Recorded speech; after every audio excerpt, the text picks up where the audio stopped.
अस्सलाम वालेकुम। आज हम डिस्कस करने जा रहे हैं अबाउट सेकेंडरी ग्रोथ। प्लांट्स के अंदर दो तरह की ग्रोथ होती है, प्राइमरी ग्रोथ जिसमें प्लांट की लेंथ इंक्रीज होती है, secondary growth in which plants width is increase और its diameter is increase. So secondary growth is defined as increase in thickness or increase in width. इसको width भी कह सकते हैं, हम diameter भी कह सकते हैं. मतलब पौधे की जो चौड़ाई है उसका बढ़ जाना, उसके डायमीटर का इंक्रीज हो जाना क्या कहलाएगा कि साइड वाइज उसमें जो चेंज आएगा, विड्थ जो उसकी बढ़ेगी, उसकी थिकनेस जो बढ़ेगी या उसका डायमीटर बढ़ेगा, इस ग्रोथ को कहते हैं सेकेंडरी ग्रोथ.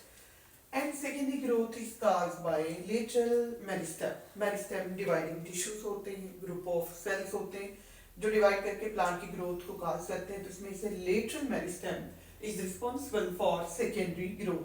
और लेटरल मेरिस्टेम की हमारे पास दो एग्जांपल्स हैं, cork cambium and vascular cambium. Cork cambium क्या करता है, ये बार्क की फॉर्मेशन करता है, बाहर वाली जो छाल होती है दरख्त की उसको बनाता है, जबकि वेस्कुलर कैम्बियम जो प्लांट के अंदर वुड की प्रोडक्शन है उसके लिए रिस्पॉन्सिबल होता है. This type of growth found in woody plants, यानी लकड़ी वाले तने वाले जो दरख्त होते हैं, पौधे होते हैं उनके अंदर, और पेरेनियल जो प्लांट्स होते हैं जो कई मौसमों तक, कई सीजन्स तक लगातार ग्रोथ करते हैं, उनके अंदर ये ग्रोथ पाई जाती है.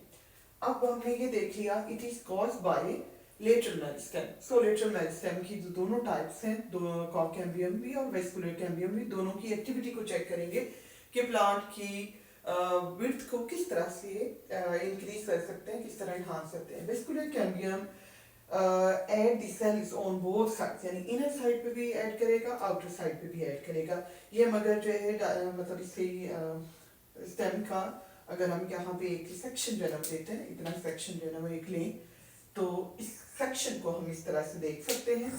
इनर साइड पे क्या होता है, जाइलम होता है, आउटर साइड पे फ्लोएम होता है, और जाइलम और फ्लोएम के दरमियान जो एक डिवाइडिंग सेल्स की एक सिलेंडर होता है, इस सिलेंडर को कहा जाता है वेस्कुलर कैम्बियम. सो ये रेड जो लाइन है ये वेस्कुलर कैम्बियम को शो कर रही है.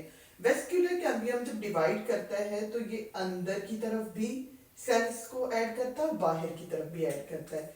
अब जब ये वेस्कुलर कैम्बियम डिवाइड करके अंदर की तरफ लेयर बनाएगा तो वो लेयर होगी सेकेंडरी फ्लोएम की, और जब ये डिवाइड करके बाहर की तरफ लेयर ऐड करेगा तो वो बनेगा फ्लोएम. और कौन सा फ्लोएम, सेकेंडरी फ्लोएम. तो यानी इसने अंदर की तरफ भी इस रेड लाइन में डिवाइड, एक दफा डिवाइड करना है अंदर की तरफ, और जाइलम बनाना है, सेकेंडरी जाइलम जो पहले से मौजूद है, जाइलम ब्लू वाला ये प्राइमरी जाइलम है, और जो ग्रीन वाला जाइलम फ्लोएम है ये प्राइमरी फ्लोएम है. जबकि जो इस रेड लाइन की डिवीजन से बन रहे हैं जाइलम और फ्लोएम, दोनों ही क्या है, सेकेंडरी जाइलम और सेकेंडरी फ्लोएम.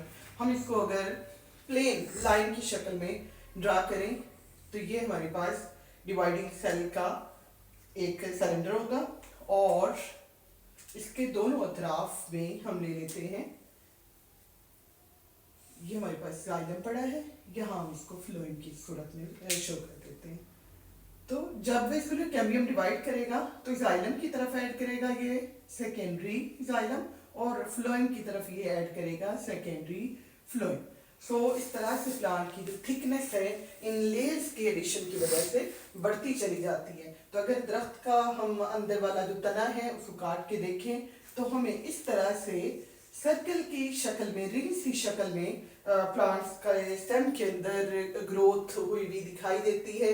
तो ये जो लेयर इस पर बनी होती हैं, ये लेयर्स एक्चुअली किस वजह से बनी है, ये वेस्कुलर कैम्बियम की एडिशन जो हो रही है सेकेंडरी जाइलम और सेकेंडरी फ्लोएम की वजह से, और स्पेशली ये सेकेंडरी जाइलम जो है इन लेयर्स को शो कर रहा है, क्योंकि सेकेंडरी फ्लोएम एडिशन करवाता है कहाँ पे, बार की.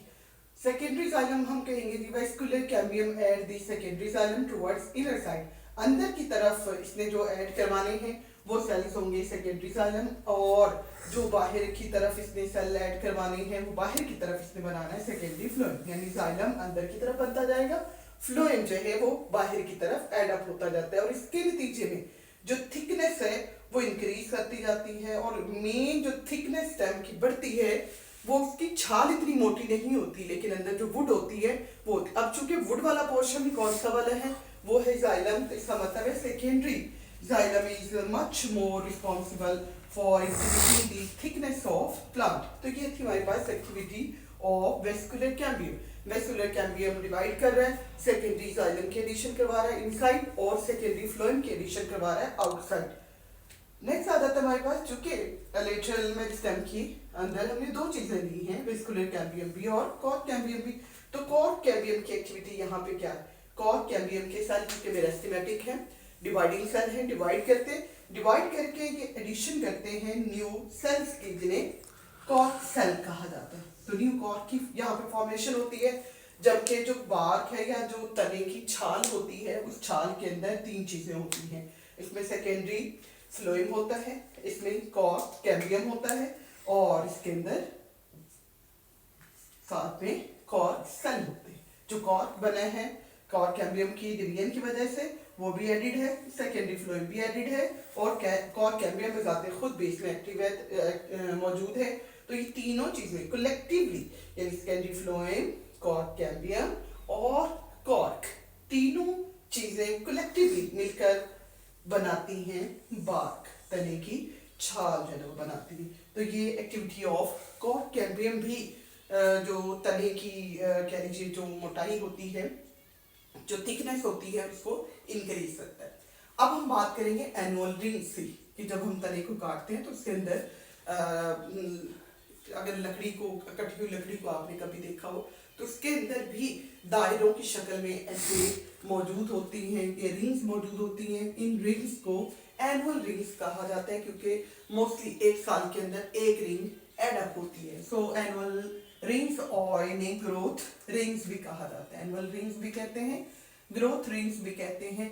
ये बनती किस वजह से है, seasonal activity of the cambium, और स्पेशली वेस्कुलर कैम्बियम की वजह से ये एनुअल जो रिंग्स हैं और ग्रोथ रिंग्स हैं, ये अपेयर होती हैं ट्रीज के अंदर स्पेशली। और एनुअल रिंग्स जो बन रही हैं, इन एनुअल रिंग्स की फॉर्मेशन में दो तरह की वुड बन रही है। एक जो अर्ली वुड होती है, जो स्प्रिंग सीजन के अंदर बनती है, और दूसरी जो ऑटम वुड होती है, जो ऑटम सीजन के अंदर बनती है। तो ये दोनों कंबाइन होकर मिलकर, दो यानी दोनों लेयर्स जो है ना वो मिलकर एक एनुअल रिंग बनाती हैं, और हर साल के अंदर एक एनुअल रिंग बनती है। अब इन्हीं रिंग्स को काउंट किया जाता है, और काउंट करके, एनालाइज करके किसी भी ट्री की जो एज होती है उसको बताया जाता है। हम अक्सर सुनते हैं कहा जाता है ये दरख्त इतने 100 साल पुराना है या इतने साल पुराना है।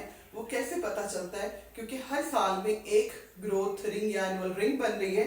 तो इस एनुअल रिंग को अगर काउंट कर लिया जाए तो इसकी मदद से डिटर्मिनेशन की जा सकती है एज ऑफ ट्री को। एज ऑफ ट्री को जो डिटर्मिन किया जाता है, उसकी डिटर्मिनेशन के लिए जो मेथड यूज होता है या जो ब्रांच होती है बायोलॉजी की, इसको कहा जाता है डेंड्रोक्रोनोलॉजी। डेंड्रोक्रोनोलॉजी हर साल में चूंकि एक न्यू एनुअल रिंग की एडिशन हो रही है, तो इस तरह से हम एज ऑफ ट्री को डिटरमिन कर सकते हैं इसकी लेयर्स को काउंट करके।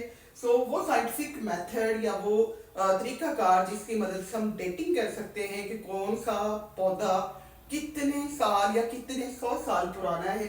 इस scientific method of dating and studying the tree rings to analyse the past climate condition और इवेंट्स, यानी माजी में किस किस तरह के मौसम रहे हैं, किस तरह की आबो हवा रही है, उसको भी एनालाइज करके इस ट्री के अंदर, यानी अगर तो मौसम खुशगवार रहा है, अच्छा रहा है, स्प्रिंग सीजन बेहतर रहा है, तो स्प्रिंग सीजन में होने वाली जो ग्रोथ होगी, उसकी जो लाइंस होंगी, उसके अंदर बना हुआ जो वेसल्स होंगी वो बहुत प्रोमिनेंट होंगी, ब्रॉडर होंगी, जिसकी मदद से पता चल जाएगा क्लाइमेट जो है वो सूटेबल रहा है, या पानी की अगर कभी कमी रही है या मौसम इतना सूटेबल नहीं रहा, तो इसका मतलब होगा कि उस वक्त में बनी हुई जो होंगी रिंग्स होंगी वो इतनी ब्रॉडर नहीं होंगी, उसके अंदर बने हुए जो होंगे जाइलम और फ्लोएम के जो एलिमेंट्स होंगे वो इतने वाइडर नहीं होंगे, वो नैरो उसके अंदर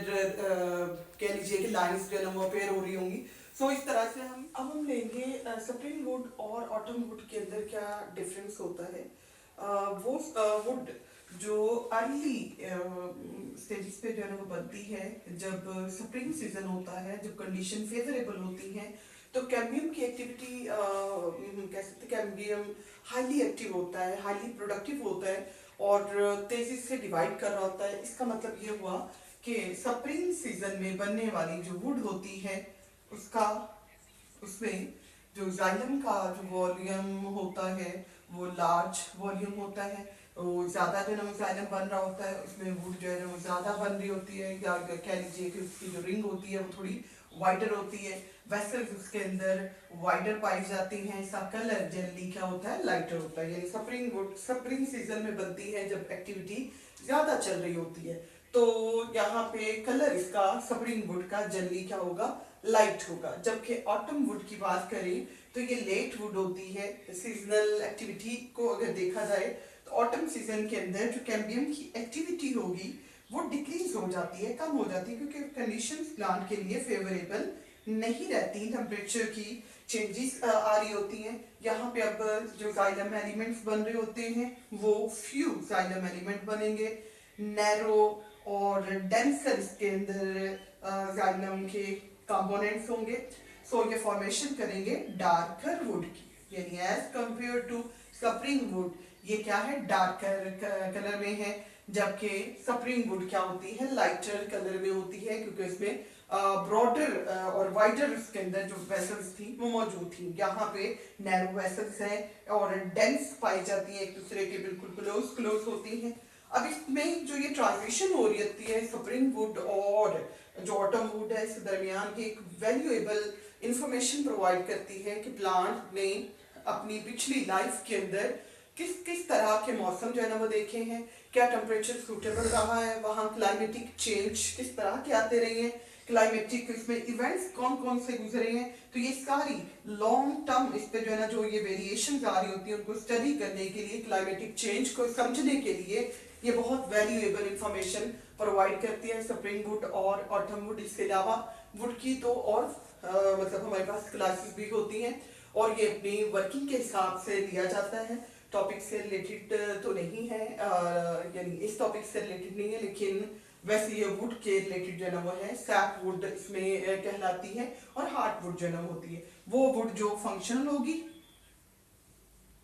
वो वुड जो फंक्शनल है, बाहर की तरफ जो सेकेंडरी जाइलम जो है ना बन रहा होगा वो फंक्शनल होगा। वो फंक्शनल है तो इसका मतलब है वो सैप वुड है, वो वर्किंग है, लिविंग कंडीशन में है, जाइलम इसमें कंडक्शन कर रहा होगा।